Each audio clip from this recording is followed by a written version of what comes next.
नमस्कार बच्चों, मंजरी इस पाठ्यपुस्तक में फिर से एक बार आपका स्वागत है। आज हम मंजरी इस पाठ्यपुस्तक से पाठ नंबर 21 पढ़ने जा रहे, जिसका शीर्षक है बस की यात्रा। बस की यात्रा इस पाठ का यह सेशन नंबर पहला है। बस की यात्रा यह एक यात्रात्मक पाठ है और इस पाठ के लेखक है हरिशंकर परसाई।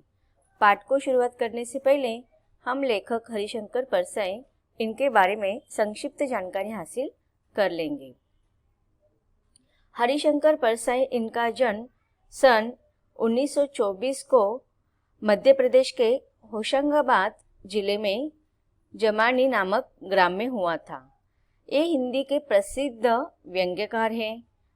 अपने यथार्थमूलक व्यंग्य में इन्होंने भ्रष्टाचार, स्वार्थ, घूसखोरी आदि पर चुटीली भाषा में चोट की है।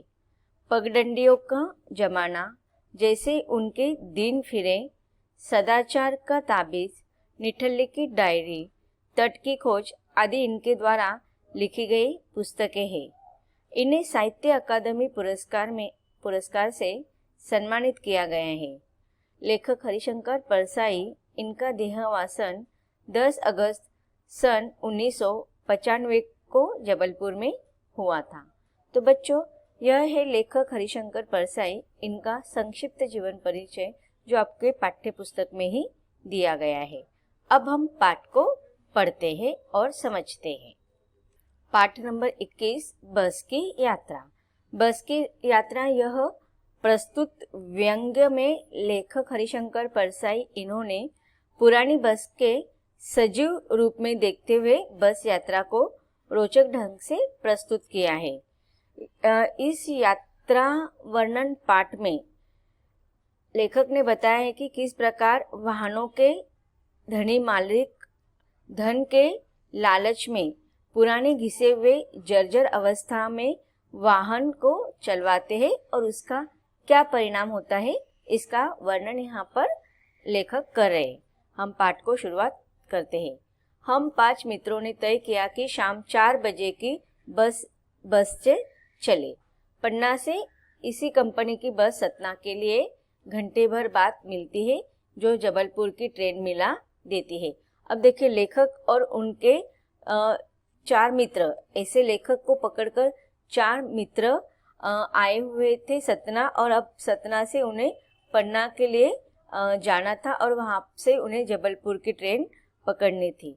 तो इस प्रकार का यह प्रवास करने के लिए उन्होंने बस से उनको प्रवास करना था और यह शाम को 4 बजे की बस से जाने वाले थे। सुबह घर पहुंच जाएंगे। हम में से 2 को सुबह काम पर हाजिर होना था, इसलिए वापसी का यही रास्ता अपनाना जरूरी था।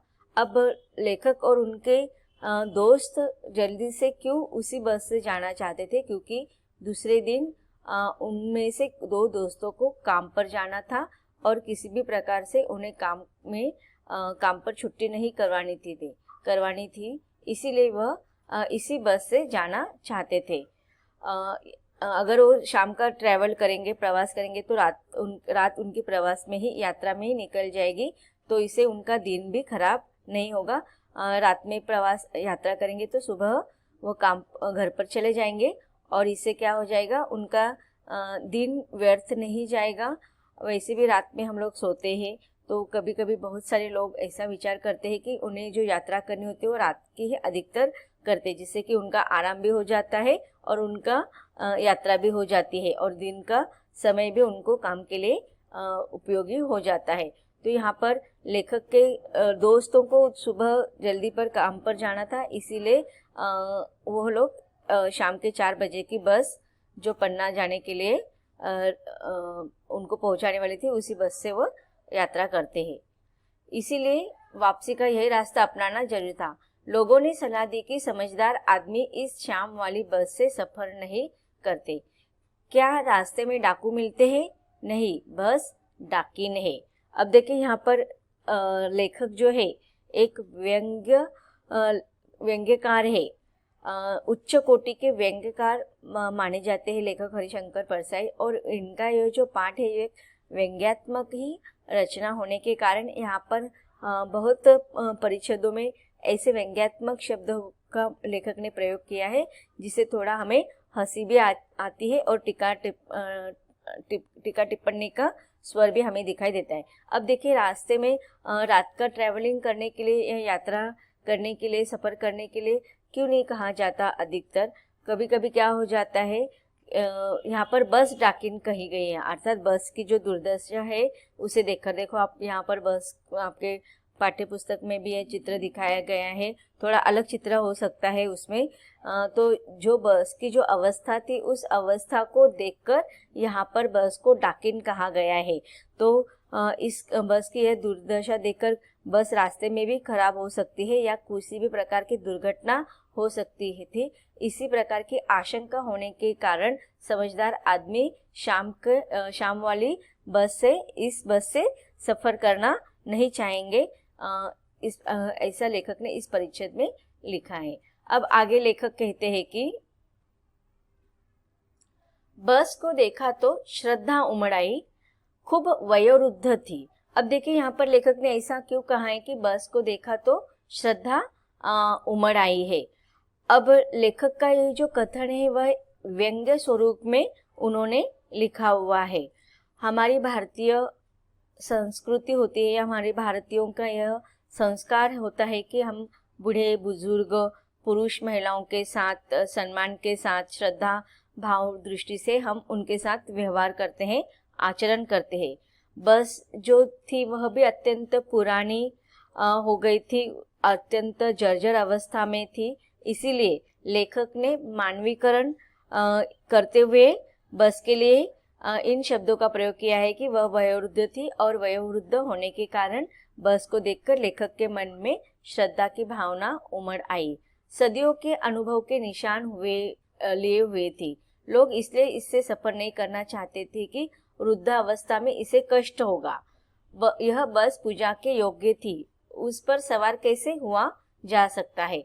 अब देखिए, यहाँ पर लेखक कहते हैं कि वह बस की जो अवस्था थी वो अत्यंत जर्जर अवस्था हो चुकी थी और अत्यंत बस पुरानी थी और इसी कारण उस पर जगह जगह पर बस पर ऐसे निशान दिखाई दे रहे थे कि दुर्घटना में जिस प्रकार से बस की अवस्था होती है वो निशान लिए वह चल रही थी और इसीलिए उस बस से सफ़र करना बहुत ही कष्टदायक हो सकता था। कभी बीच में ही बस यात्रा करते समय बंद हो सकती थी, खराब हो सकती थी या किसी भी प्रकार की दुर्घटना होने की संभावना अधिक थी। इसीलिए वह कहते हैं कि वृद्धावस्था में इसे कष्ट देना, ऐसे अवस्था में उसे कष्ट देना अच्छी बात नहीं है। जैसे कि हमारे घर के जो बड़े बुजुर्ग व्यक्ति होते हैं, वृद्ध होते हैं, तो उनको हम ज़्यादा कष्टदायक काम नहीं करते, उनको आराम करने के लिए कहते हैं।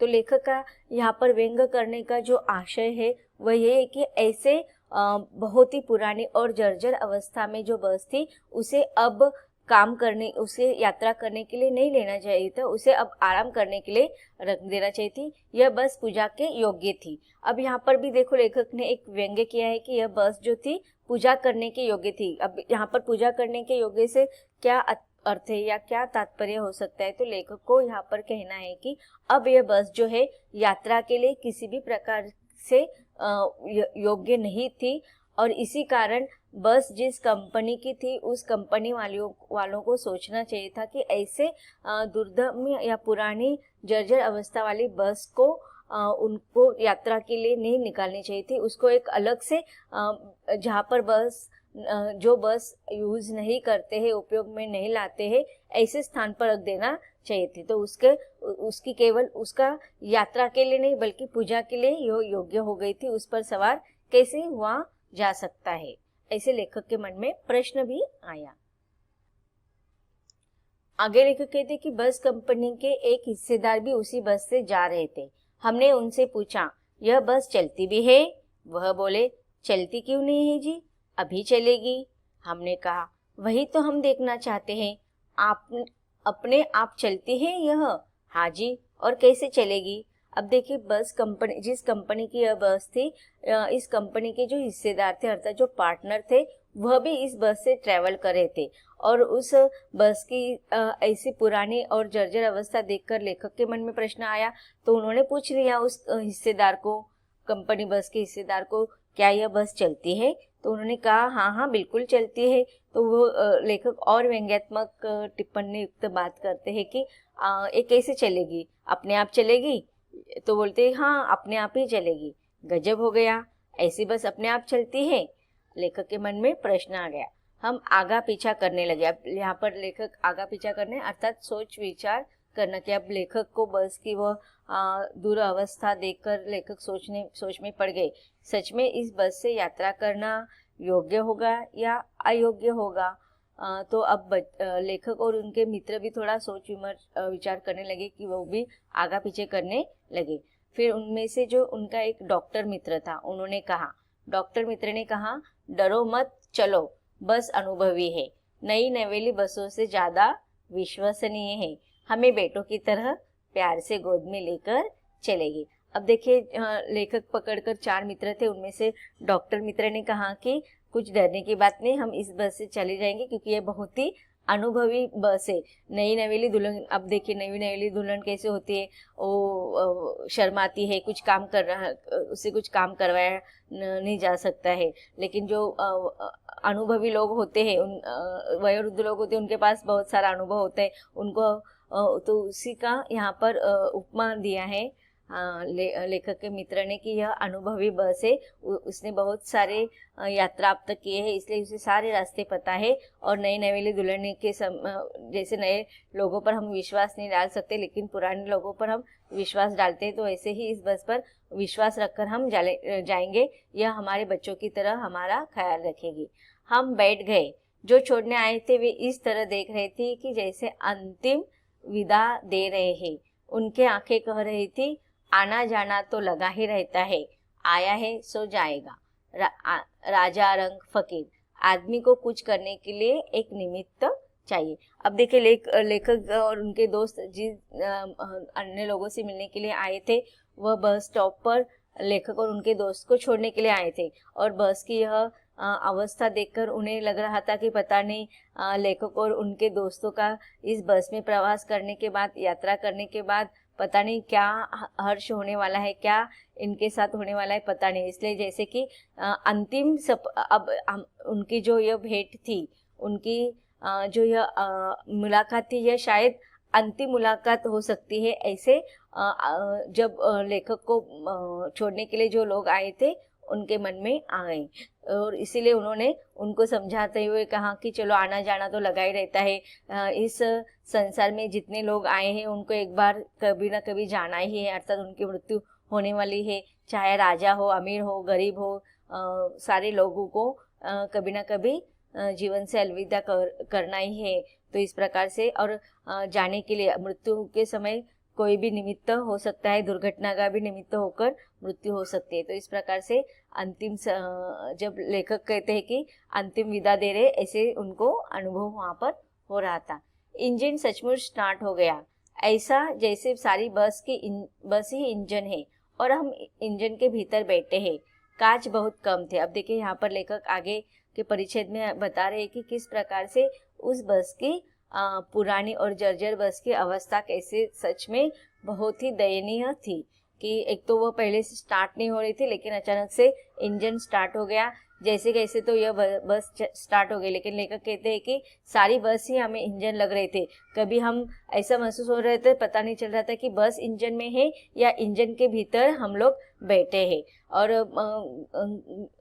जो खिड़कियों की कांच थी वह बहुत ही कम बचे हुए थे, और जो भी बचे हुए थे उनको हाथ लगने पर या शरीर का कोई भी अंग लगने पर लेखक को डर था कि वह कांच, टूटा हुआ कांच उनके शरीर को लग जाएगा तो दर्द हो जाएगा, कुछ ना कुछ शारीरिक दुखापत या नुकसान हो सकता है। इसलिए लेखक कहते हैं कि जो बचे थे उनमें से उनसे हमें बचना था। हम फौरन खिड़की से दूर सरक गए।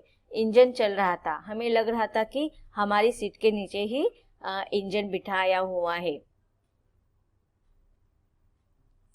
आगे लेके कहते हैं कि बस सचमुच चल पड़ी और हमें लगा कि यह गांधी जी के असहयोग और सविनय अवज्ञा आंदोलन के वक्त अवश्य जवान रही होगी। उसे ट्रेनिंग मिल चुकी थी, हर हिस्सा दूसरे से असहयोग कर रहा था।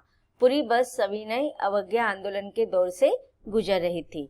सीट का बॉडी से असहयोग चल रहा था। तो देखिए यहाँ पर लेखक ने एक पंक्ति लिखी हुई है कि पूरी बस सविनय अवज्ञा आंदोलन के दौर से गुजर रही थी। अब आप लोगों को पता होगा कि सविनय अवज्ञा आंदोलन जो है वह गांधी जी के द्वारा यह आंदोलन किया गया था। सविनय अवज्ञा आंदोलन के दौरान भारत के लोगों ने गांधी जी के नेतृत्व में मिलजुल कर अंग्रेजों का विरोध विनम्रता पूर्वक किया था। उन्होंने अंग्रेजी कानूनों का उल्लंघन करके आंदोलन यह शांतिपूर्वक चलाया था। अब यहाँ पर लेखक कहते कि बस की भी लगभग यही अवस्था हो रही थी। बस का जो प्रत्येक भाग था वह एक एक करके एक दूसरे से अलग हो गया था और वह किसी भी प्रकार से एक दूसरे को सहयोग नहीं कर रहे थे, मदद नहीं कर रहे थे। अर्थात प्रत्येक बस का जो पार्ट था, हम देखते हैं कि बस के जो कोई भी वाहन जो होते हैं उनके पार्ट्स एक दूसरे से जुड़े हुए होते हैं और एक दूसरे को वह जुड़े रहते हैं, तभी वह वाहन व्यवस्थित ढंग से आगे बढ़ सकती है। तो यहाँ पर लेखक कहते हैं कि लेकिन यह जो बस थी वह एक दूसरे से किसी भी प्रकार से सहयोग या सहायता नहीं कर रहे थे। हर एक हिस्सा एक दूसरे से अलग अलग हो चुका था।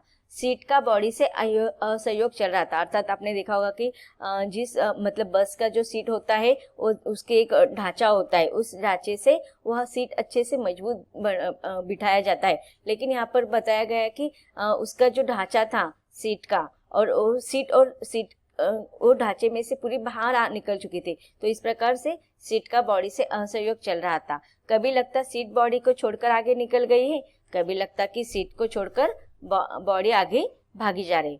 8-10 मील चलने पर सारे भेदभाव मिट गए। यह समझ में नहीं आता था कि सीट पर हम बैठे हैं या सीट हम पर बैठी है। तो इस प्रकार लेखक कह रहे थे कि किसी भी बॉडी पार्ट का, अर्थात यहाँ पर बस के किसी भी पार्ट का एक दूसरे से मेल नहीं खा रहे थे, सब एक पार्ट्स निकल गए थे। और इसीलिए लेखक कहते हैं कि सीट पर जहाँ हम बैठे तो वह सीट भी इतनी हिल रही थी कि वह कभी हमारे ऊपर आ जाती तो कभी हम उसके ऊपर आ जाते।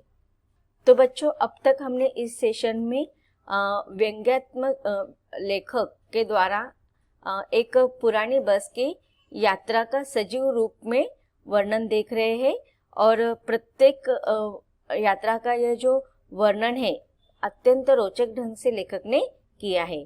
और भी हमें इस यात्रा को रोचक ढंग से पढ़ना है, लेकिन उसको हम इसके अगले सेशन में पढ़ेंगे। धन्यवाद।